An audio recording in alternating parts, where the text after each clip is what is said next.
Hello friends, आज का हमारा टॉपिक है photo electric effect and wave theory of light.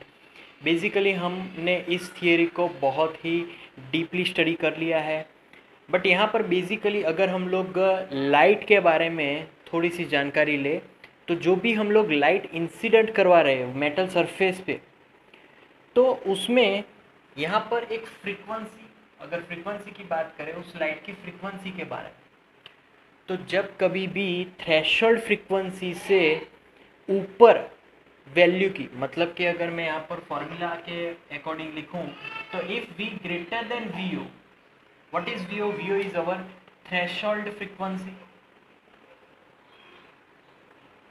तो थ्रेशोल्ड फ्रीक्वेंसी से ज़्यादा हमारी इंसिडेंट, ये हमारी इंसिडेंट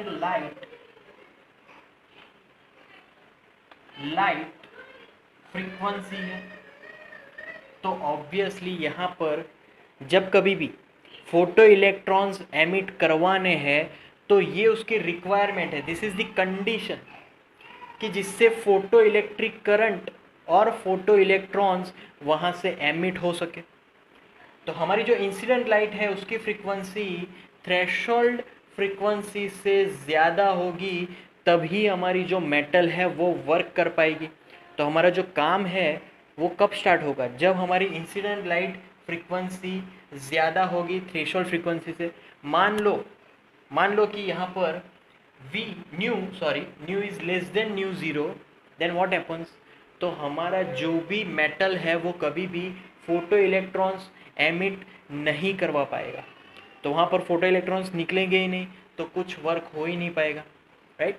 सो ये एक कंडीशन है कि जिससे प्रोसेस स्टार्ट हो जाए। तो ये this is the condition to start the process. Okay, अब प्रोसेस स्टार्ट हो गई, उसके बाद कौन रोल प्ले करेगा? सो उसके बाद इंटेंसिटी का सारा काम हो गया। इंटेंसिटी ही सब कुछ करेगी। अभी इंटेंसिटी से क्या होगा? तो बेसिकली इंटेंसिटी से पहले एक तो नंबर ऑफ इलेक्ट्रॉन्स है ना, तो वो नंबर ऑफ इलेक्ट्रॉन्स इंटेंसिटी पे डिपेंड करते हैं। जैसे ही इंटेंसिटी ज़्यादा होगी नंबर ऑफ इलेक्ट्रॉन्स ज़्यादा होंगे। क्यों? क्योंकि हमारा जो वेव्स है उसकी एम्पलीट्यूड ज़्यादा होगी। So if our wave have more amplitude, we have more number of electrons which are emitted from that metal surface. फिर फ्रीक्वेंसी कहाँ आई? फ्रीक्वेंसी काम स्टार्ट करने के बाद क्या ख़त्म हो गई क्या? नहीं, फ्रीक्वेंसी का यहाँ पर रोल होगा। फ्रीक्वेंसी से यहाँ पर हमें मिलने वाली है, यस, फ्रीक्वेंसी से काइनेटिक एनर्जी।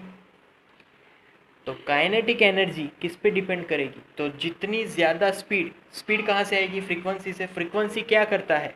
तो ये कौन सी फ्रीक्वेंसी है? हमारे इंसिडेंट लाइट की फ्रीक्वेंसी। तो फ्रीक्वेंसी जब हम लोग ज़्यादा करेंगे तब जो भी इलेक्ट्रॉन्स है वो ज़्यादा से ज़्यादा एनर्जी एब्जॉर्ब करेगा और उतनी ही ज़्यादा स्पीड से वो एमिट होगा, राइट? एंड यही चीज़ है। तो इंटेंसिटी और फ्रीक्वेंसी दोनों ही एक दूसरे के पैरेलल है, बट फ्रीक्वेंसी के बिना इंटेंसिटी कुछ भी नहीं है।